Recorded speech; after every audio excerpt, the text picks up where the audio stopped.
Je souhaite remercier le comité d'organisation du Congrès européen du laser pour sa gentille invitation à présenter mes résultats ainsi que les tendances futures de l'iridoplastie au laser pour le changement de couleur. Il est essentiel de prendre le temps d'observer attentivement tout ce qui nous entoure, avec le regard et l'éclat de nos propres yeux. Et ces particules que vous voyez flotter sont la mélanine éliminée. C'est ainsi que l'iris est progressivement aligné. Un névus est une zone localisée avec une concentration plus élevée de mélanine, semblable à un petit grain de beauté. C'est pourquoi elle réagit plus intensément au laser.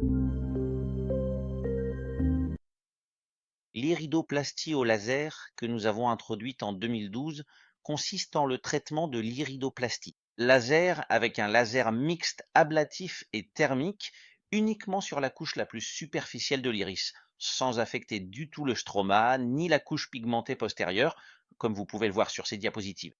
Et vous l'avez déjà observé dans la vidéo.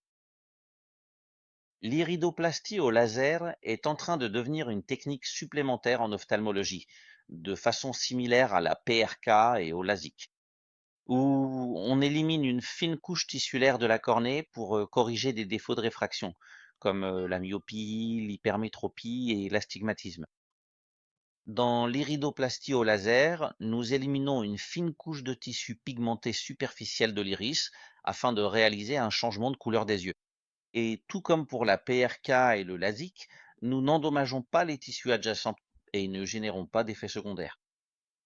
Depuis 2012, année où nous avons présenté la technique, nous avons développé tous les outils nécessaires à son amélioration progressive. Nous avons introduit la première classification de la pigmentation de l'iris en 5 degrés.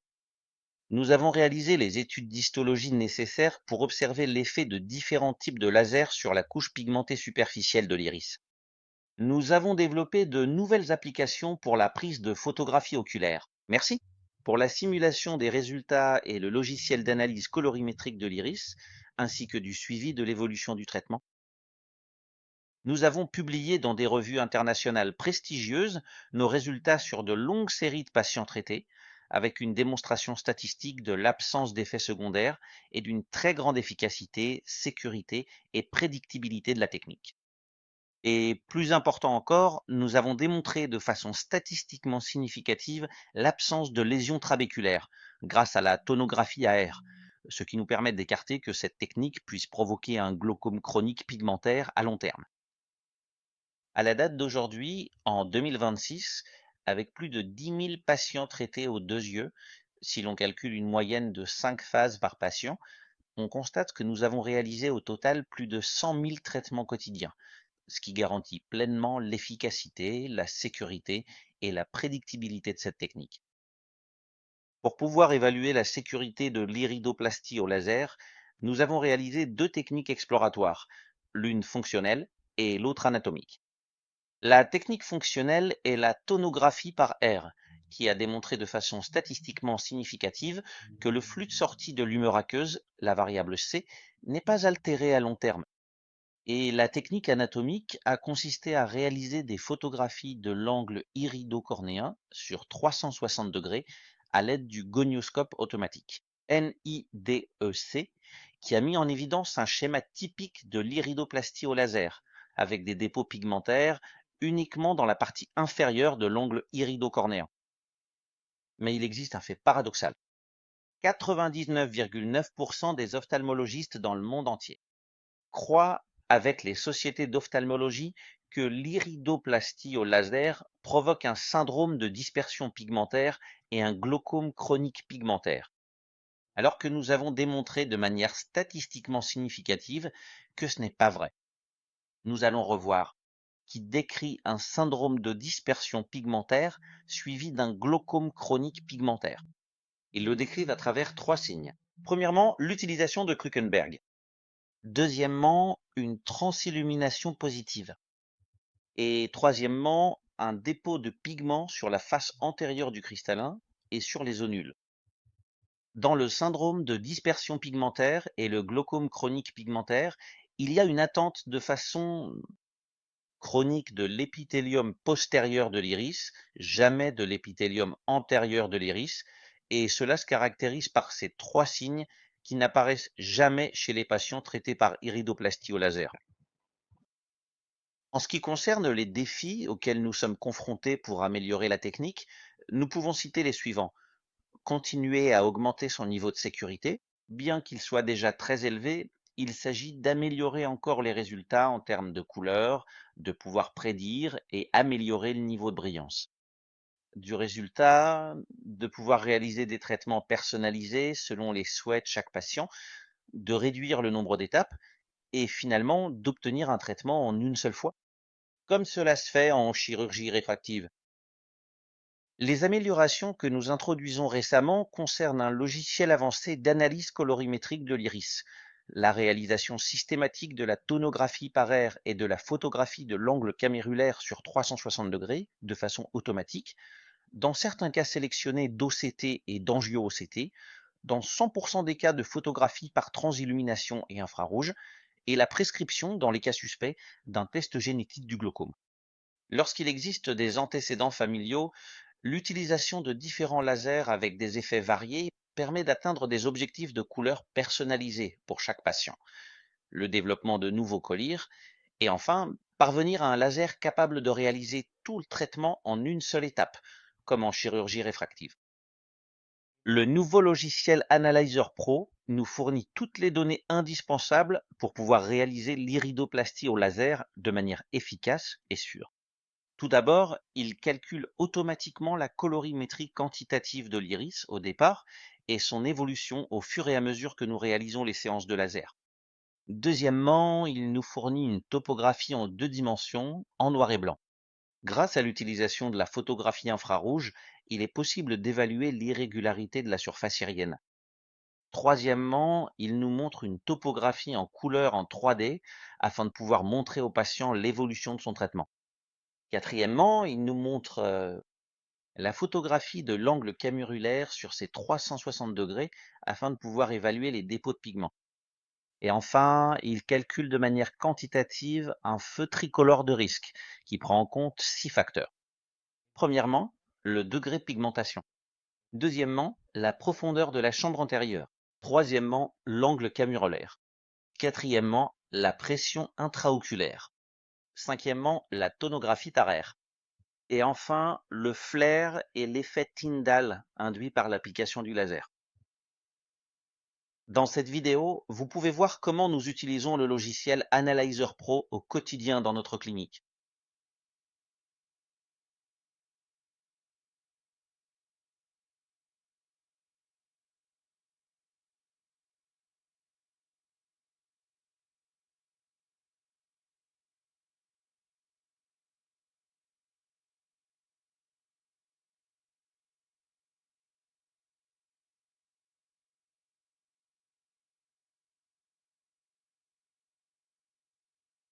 Bien que nous ne l'utilisions pas de manière systématique, nous pouvons réaliser des examens OCT dans certains cas, sélectionnés pour effectuer des mesures précises.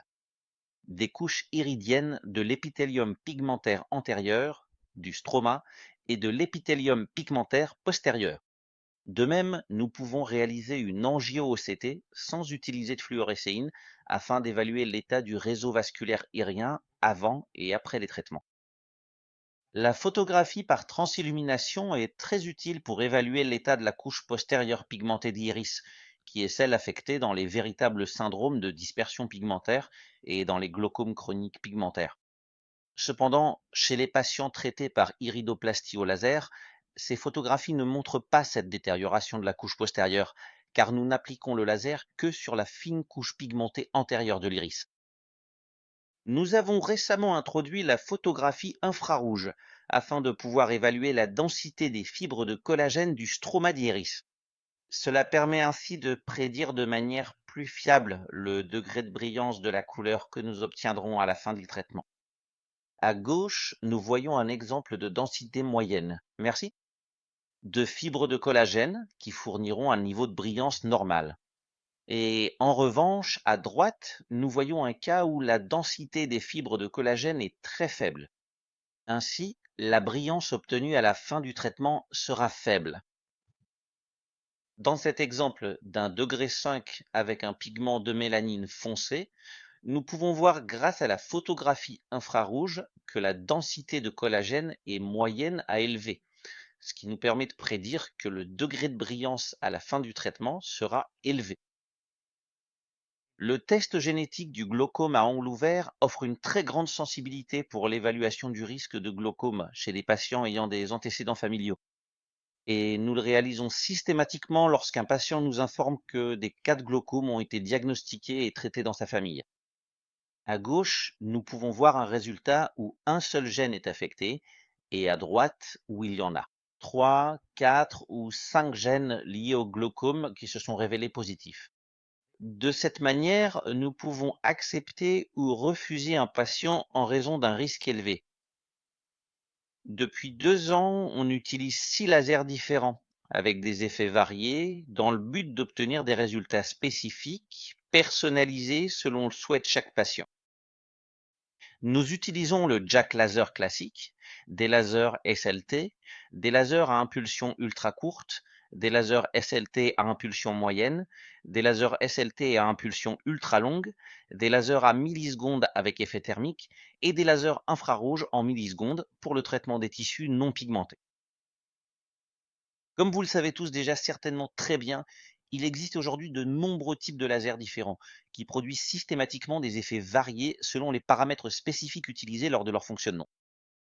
Les principaux paramètres sont la longueur d'onde, l'énergie, la durée de l'impulsion, la vitesse de répétition et surtout l'effet tissulaire obtenu, qui peut varier d'un effet photodisruptif, par exemple avec le JAG laser, à un effet purement ablatif, évaporation thermique, coagulation thermique, un effet biochimique et enfin un effet de biomodulation.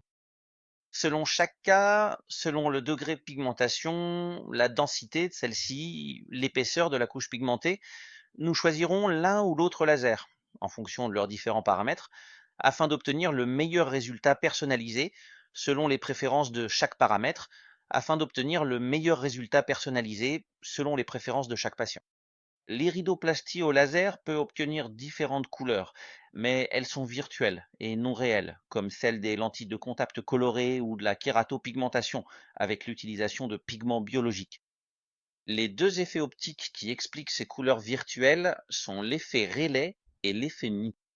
L'effet Rayleigh est celui qui explique pourquoi un œil est de couleur bleue, et cela est dû à la présence de microparticules de mélanine à la surface de l'iris. Et l'effet May est celui qui explique pourquoi un œil paraît de couleur miel ou verte. Et cela est dû à la présence de particules de mélanine de taille plus grande à la surface irienne.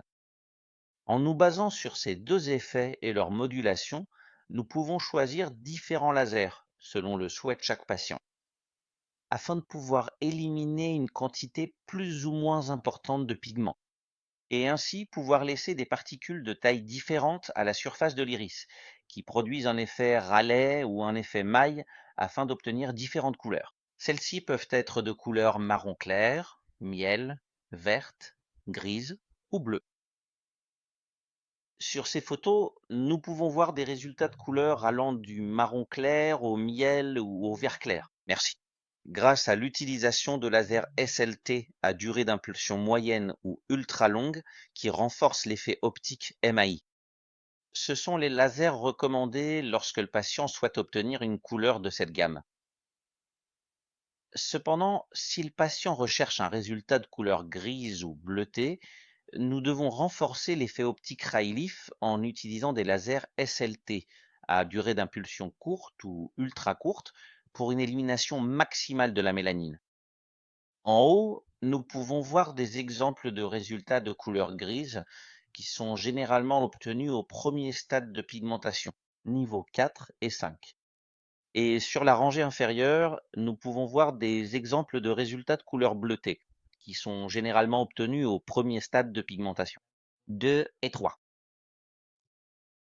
Ici, vous pouvez voir un exemple de résultat bleu clair chez un patient dont le degré de pigmentation initial était de 2. Et comme vous pouvez le constater, la couleur obtenue est 100% naturelle et la taille ainsi que la mobilité des pupilles sont parfaitement normales. Dans ce cas, le résultat est gris clair chez un patient dont le degré de pigmentation initiale était de 4 à 5, avec de la mélanine foncée. De même, le résultat en termes de couleur est totalement naturel, et la taille ainsi que la mobilité des pupilles sont parfaitement normales. Je vous montre d'autres exemples de résultats de couleur bleue, turquoise. Chez des patients dont le degré de pigmentation initiale était moyen, degré 3 ou 4 bas, là aussi avec une coloration 100% naturelle et des pupilles dont la taille et la mobilité sont parfaitement normales. Après 6 ans de recherche avec des départements nationaux et internationaux de bioingénierie, de chimie et de pharmacie, nous poursuivons le développement de cette activité. Actuellement, une nouvelle génération de collyres avec différentes applications est en développement, avec de l'héparine pour dissoudre les résidus de pigments générés après les séances de laser, avec de la LE-doacine pour augmenter la production de larmes chez les patients souffrant de sécheresse oculaire, avec des flavonoïdes et des antioxydants pour renforcer l'effet phagocytaire des macrophages, et avec des inhibiteurs de la production de mélanine, pour réduire le degré de pigment initial chez les patients ayant des yeux très foncés, et pour assurer un effet d'entretien chez les patients dont le traitement est déjà terminé. Depuis quelques années, nous avons créé à Barcelone un centre de recherche de haute technologie, un centre dédié à la conception et à la fabrication d'une nouvelle génération de lasers automatiques. Merci. Très similaires à ceux utilisés en chirurgie réfractive pour la correction de la myopie, de l'hypermétropie et de l'astigmatisme en une seule étape. Notre nouvelle génération de lasers automatiques sera dotée d'une technologie très proche de celle des lasers X-Timer, c'est-à-dire des lasers à haute vitesse avec des scanners et des systèmes de suivi oculaire eye tracker. Merci. Ce qui garantira son efficacité et une sécurité maximale.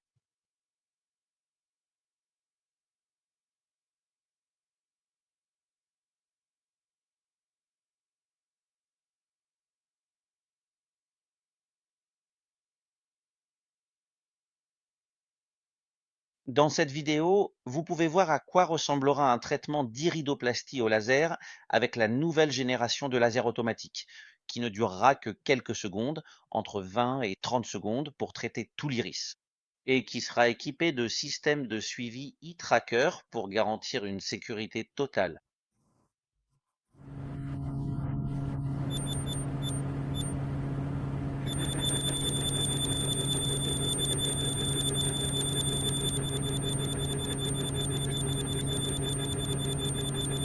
Parfait, c'est exact. Sérieusement? Bravo, Doc! Je vous remercie beaucoup pour votre attention et ce fut pour moi un grand honneur de participer à ce prestigieux congrès.